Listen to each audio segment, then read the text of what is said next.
मनु की स्मृति को संविधान कहने वाले कृपया ध्यान दें।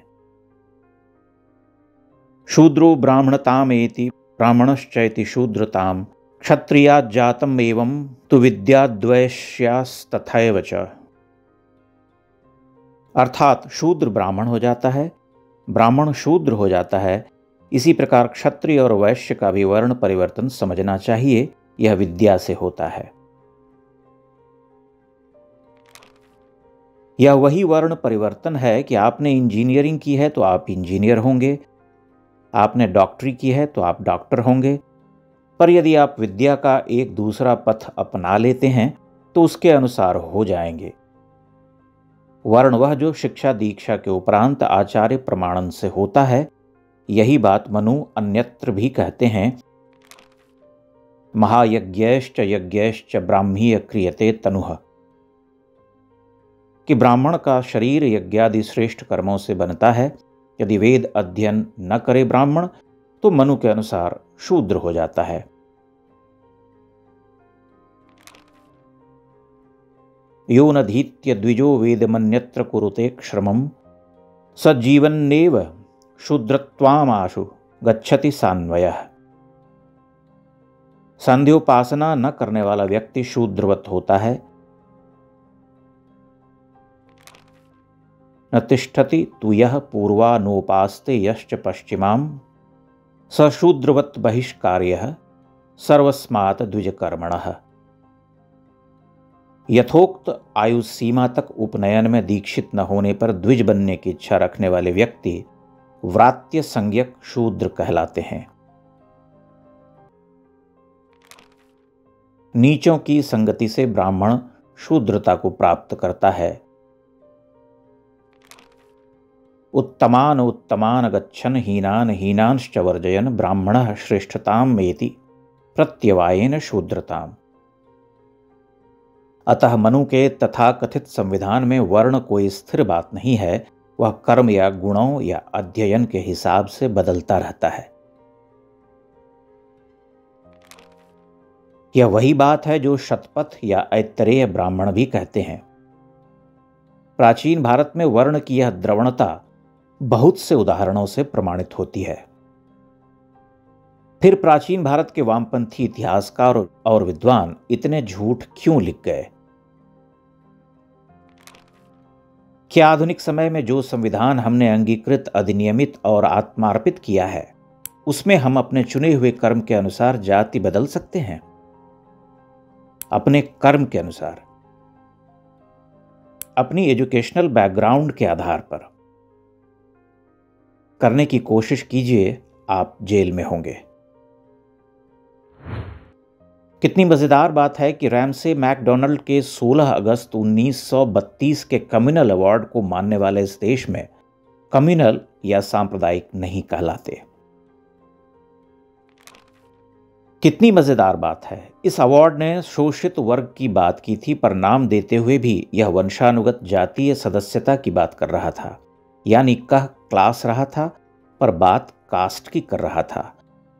स्वतंत्र होने पर उन्हें अनुसूचित जाति कहा जाने लगा। यानी हमने तो वह पर्दा भी हटा दिया और सीधे जन्म की वही जड़ता स्वीकार कर ली जो वर्ग नाम रखकर भी अंग्रेज शासक प्रतिपादित कर रहे थे। कभी देखा कि अंग्रेजों ने जो दलित वर्ग यानी डिप्रेस्ड क्लासेस नाम दिया, वह कैसे दलित वर्ग से दलित जाति हो गया? और स्वतंत्र भारत ने जिस अनुसूचित जाति शब्द का प्रयोग उचित समझा था, कैसे उसकी जगह अंग्रेजों का दलित शब्द उन्हीं बुद्धिजीवियों ने अपनाना उचित समझा जो गांधी जी के द्वारा प्रयुक्त एक शब्द को अपमान समझते थे। हिंदी साहित्य के पुरोधाओं ने भी दलित विमर्श जारी रखा। अंग्रेजी का विरोध करने वाले अंग्रेजों की विरासत का कितना सम्मान कर रहे थे।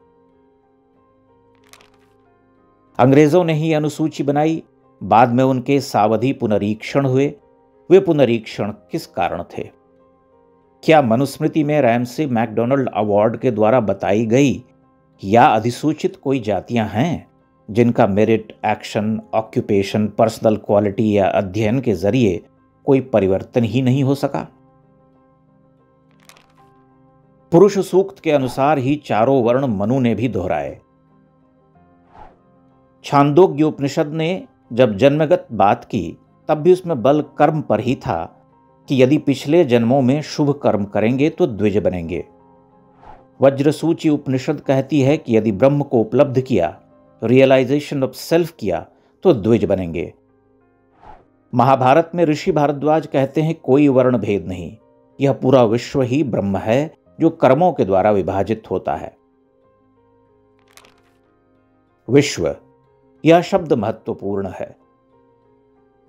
मनु ने भी जब पुरुष के मुख बाहु उरूप उपज्जानाम 4 वर्ण बताए थे तो भारत के जातीय संदर्भों में, स्थानीय संदर्भों में नहीं कहे थे। वे सर्वस्यास्य तु सर्गस्य, सभी के लिए, सृष्टि के लिए यह कह रहे थे। सज्जनों ने अपने संकीर्ण स्वार्थों के लिए इसका फ्रेम छोटा किया, इसकी नैरो कास्टिंग की उन्होंने, लेकिन मढ़ दिया मनु के ऊपर। मनु की इस पिजन होलिंग के पीछे तर्क क्या था? मनु कौन सा प्रशिक्षण दे रहे इन शोषक द्विजों को कि इंद्रिय संयम रखो, कि विषय त्याग ही श्रेष्ठ है, कि सिद्धि उसी से प्राप्त होती है, कि जितेंद्रिय बनो, कि एक भी इंद्रिय के असंयम से प्रज्ञा हानि होती है, कि पढ़ाई या अग्निहोत्र आदि में अनध्याय यानी न पढ़ने जैसा विकल्प नहीं है, स्वाध्याय करो। इन चीजों से शोषण के संसाधन या कौशल का विकास कैसे होता है? उसके लिए तो भोगवाद चाहिए, बाजार चाहिए और उसकी केंद्रीय वैल्यू के लिए लाभ का अधिकतमीकरण चाहिए। उसके लिए लागतों को, खासकर श्रम लागत का न्यूनतमीकरण चाहिए। बिना कोई मुआवजा दिए उनसे निर्धारित समय में भी ज्यादा काम करवाने की कला चाहिए। बंधुआ मजदूरी, उपनिवेशवाद, चाबुक, स्लेवरी, हिस्टोरिकल स्वेटशॉप्स, प्रतिस्पर्धा, बेईमानी, एकाधिकार, उन जगहों पर पहुंचना जहां सरकारें सुस्त हों और कड़े नियम न हों, टैक्स हेवन, स्वार्थपूर्ण पूंजी संचय, उपभोक्तावाद, वो सब। लेकिन उन सब को भूलकर मनु पर टूट पड़ने की वह अदा क्या स्वयं भारत में क्रांति को भटकाने की कोशिश नहीं थी?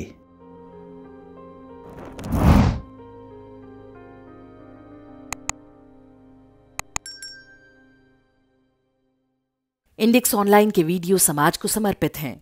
आप इनको डाउनलोड करके जैसे चाहे वैसे प्रयोग कर सकते हैं। चाहे तो आप हमारे टेलीग्राम चैनल से जुड़ सकते हैं, वहां सारे नए पुराने वीडियो आपको मिल जाएंगे। हमारे सोशल मीडिया लिंक हर वीडियो के डिस्क्रिप्शन में होते हैं। हमारा एकमात्र उद्देश्य हिंदू समाज को जागृत और एकजुट करना है। इसमें सहभागी बने। धन्यवाद।